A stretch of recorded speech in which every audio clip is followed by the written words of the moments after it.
What Japanese soldiers really thought of Gurkhas at night in the jungles of Southeast Asia during the Second World War. Fear did not always come from artillery or aircraft. Sometimes it came from silence. For Japanese soldiers fighting in Burma, Malaya, and the hills along the Indo-Burmese frontier, one enemy left a deeper psychological mark than most. They were not European. They were not American. They were Gurkhas. To understand why Japanese soldiers feared Gurkhas at night, it is necessary to understand the nature of the battlefield itself. Burma was not fought like Europe. There were no long front lines, no continuous trenches stretching to the horizon. The war here unfolded in jungles so dense that sunlight barely reached the ground. Visibility was measured in meters. Sound traveled strangely, muffled by foliage, distorted by insects, rain, and darkness. Night erased certainty. The Japanese army prided itself on discipline, endurance, and spiritual resilience. Soldiers were trained to endure hunger, disease, and isolation. Retreat was considered dishonorable. Surrender was unthinkable. Japanese doctrine emphasized aggressive attacks, infiltration, and night operations. They believed they were masters of jungle warfare. Then they met the Gurkhas. Gurkhas were not new to war. For generations they had fought in mountainous terrain, forests, and harsh environments. By the time World War II reached Southeast Asia, Gurkha units had already built a reputation within the British Indian Army for their ability to move silently, fight aggressively, and endure extreme conditions without complaint. Japanese soldiers first encountered Gurkhas during patrol clashes and ambushes. At first, they did not distinguish them from other Allied troops. That changed quickly. Japanese after-action reports and post-war memoirs repeatedly describe encounters with an enemy that seemed to appear without warning. Gurkha patrols moved through the jungle at night with minimal noise. They avoided roads and obvious trails. They used terrain instinctively, moving uphill, downhill, and through dense vegetation where others would hesitate. Japanese sentries often reported hearing nothing at all, followed by sudden close-range gunfire, grenades, or cold steel. The absence of warning was what unsettled them most. The jungle at night was already alive with sound, but when everything went quiet, experienced soldiers knew something was wrong. Veterans later described this silence as worse than incoming fire. One Japanese infantryman recalled that fighting Gurkhas at night felt like being hunted rather than fighting a battle. He described how patrols would vanish, return shaken, and refuse to speak in detail about what they had seen.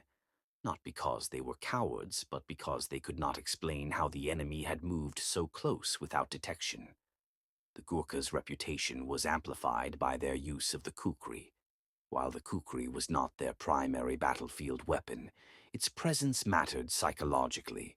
Japanese soldiers found fallen comrades bearing wounds that did not resemble rifle or bayonet injuries.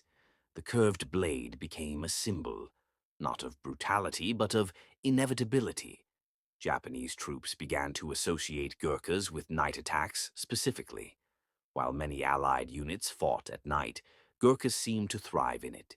They did not rely on illumination. They did not shout commands. They communicated quietly, efficiently, and often struck isolated positions rather than massed formations. This behavior clashed deeply with Japanese expectations. Japanese soldiers respected aggressive enemies, but Gurkhas did not attack recklessly. They attacked decisively. They withdrew before counterattacks could form. They left behind confusion rather than clear targets. One recurring theme in Japanese accounts was uncertainty. Soldiers described never knowing whether Gurkhas were nearby. The jungle made it impossible to tell. This constant tension eroded morale. Sleep became fragmented. Sentries became jumpy. Units fired into darkness at imagined movement. Fear spread not because of losses alone, but because of anticipation. The most powerful stories came from Burma in 1944 and 1945, when Japanese forces were already exhausted, undersupplied, and retreating under pressure. Gurkha units were often used to pursue, harass, and cut off withdrawing Japanese columns. These operations took place almost entirely at night. Japanese soldiers spoke of hearing sudden battle cries erupting from the darkness, followed by short, violent engagements that ended as quickly as they began. Survivors often could not explain how many attackers there were. Some believed they were facing far larger forces than actually present. One incident became legendary even among Japanese veterans. During a nighttime assault, a lone Gurkha soldier continued firing despite severe wounds, holding his position for hours. Japanese attackers later admitted they believed they were facing multiple defenders. When daylight came, they discovered the truth. One man had held them off. Stories like this spread rapidly. In an army where courage was expected and fear rarely admitted, Gurkhas became a subject of quiet discussion. Not superstition, but acknowledgement. An understanding that this enemy fought differently.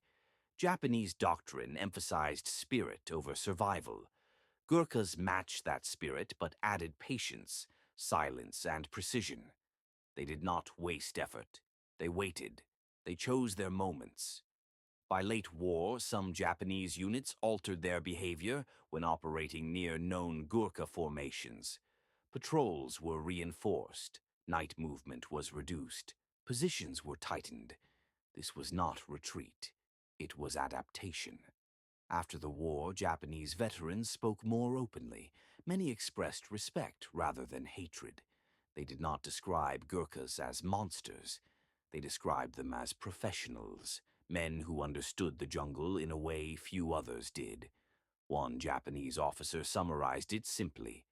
Fighting Gurkhas at night felt like fighting the jungle itself. You could not see it. You could not predict it. You only knew it was there.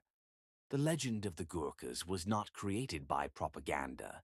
It was shaped in the minds of those who faced them in darkness, uncertainty, and exhaustion. For Japanese soldiers, the fear was real, but so was the respect. In the silence of the jungle night, Gurkhas did not need to announce themselves. Their reputation arrived first.